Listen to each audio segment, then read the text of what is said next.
dalam rangka ini tuh kita mengerjakan tugas pengabdian kepada masyarakat. Oke. Nah, kurang lebih ini namanya presentasi. Kayak ajakan buat anak-anak muda nih, generasi Gen Z, terus kayak anak-anak muda yang lain. Berarti sekarang siapa? Milenial, Gen Z? Aku Gen Z. Milenial yang sudah berorientasi dari kebetulan. Mahasiswi BSI Margonda. Perkenalkan, nama saya Anis. Saya Iqbal. Kita mau bahas di sini tentang hak pilih. Untuk materinya dibikin ada.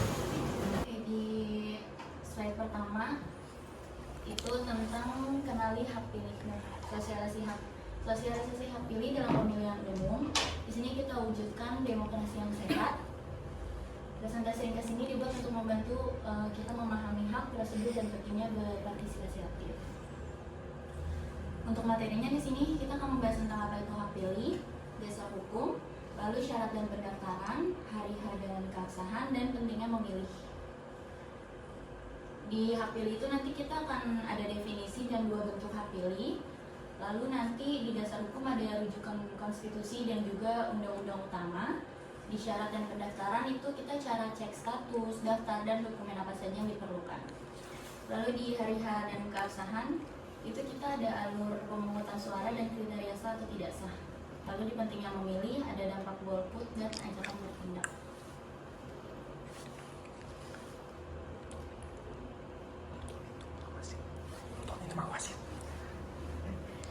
Oke, lanjut ke apa itu hak pilih. Di sini hak pilih terbagi menjadi 2 ya teman-teman.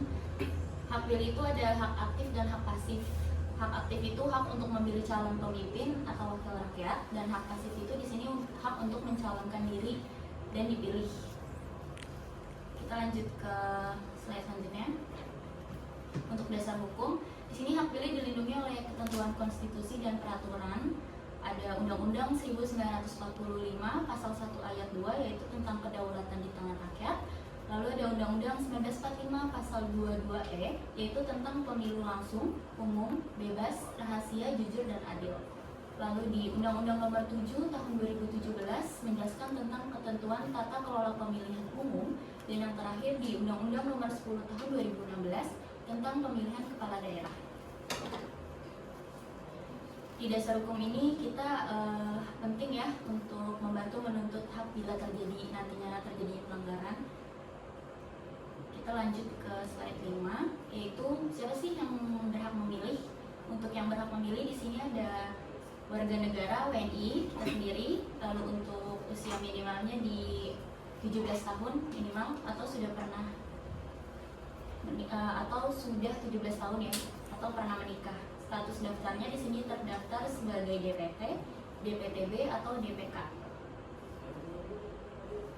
Yang tidak berhak memilih pengecualian tidak sedang dicabut hak pilihnya oleh putusan pengadilan atau sedang menjalani pidana kurang lebih 5 tahun. Jadi slide selanjutnya, cara mendaftar dan mengecek status pemilih. Di sini kalau misalkan kalian masih bingung atau kita harus mengunjungi situs apa, kita bisa kunjungi di cek DPT online kpu.go.id. Di sana kalian bisa masukin nomor NIK kalian, lalu validasi nama dan PPS kalian. Nah, kalau misalkan udah daftar tapi belum terdaftar nih, kalian bisa hubungi PPS setempat untuk mendaftar sebagai DPTB dan siapkan KTP elektroniknya. Selanjutnya di slide 7 kita ada alur pemungutan suara pada hari H. Yang pertama, kalian perlu datang ke TPS. Untuk jadwalnya disesuaikan saja sama tempat kalian masing-masing. Lalu verifikasi identitas dengan menunjukkan KTP atau formulir C6 kepada petugas KPPS. Lalu langkah ketiga, kalian bisa ambil dan coblos surat suara. Tentukan pilihan kalian. Lalu di sini yang terakhir itu masukkan surat suara ke kotak, lalu kalian tanda tangan, jangan lupa juga stempel jari ke tinta ya. Selanjutnya di slide 8 itu ada, kita di sini untuk suara ada sah dan tidak sah ya. Kalau misalkan sah itu jika dicoblos 1 kali pada area gambar, nomor, dan nama calon. Lalu tanda coblos berada di dalam kolom yang tersedia, dan yang terakhir surat suara tidak rusak atau tidak kalian coret-coret.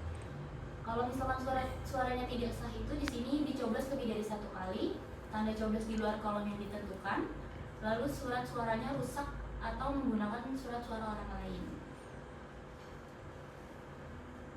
Oke, di sini mengapa hak pilih itu penting? Hak pilih itu penting karena menentukan pemimpin negara Indonesia atau negara kita sendiri, lalu mempengaruhi kebijakan. Karena pemimpin yang nantinya terpilih akan membuat keputusan yang langsung berdampak pada pendidikan, lapangan kerja, dan juga layanan publik. Dan yang terakhir itu ada tanggung jawab sosial, itu sebagai bentuk tanggung jawab kita sebagai warga negara Indonesia, karena partisipasi adalah bentuk peduli dan kontribusi terhadap masa depan bersama. Oke, untuk slide terakhir di sini kita mahasiswa USI mau mengajak bahwa suara kalian adalah cerminan masa depan kalian sendiri. Gitu. Jadi intinya itu partisipasi pemilih menentukan arah kebijakan dan masa depan bersama.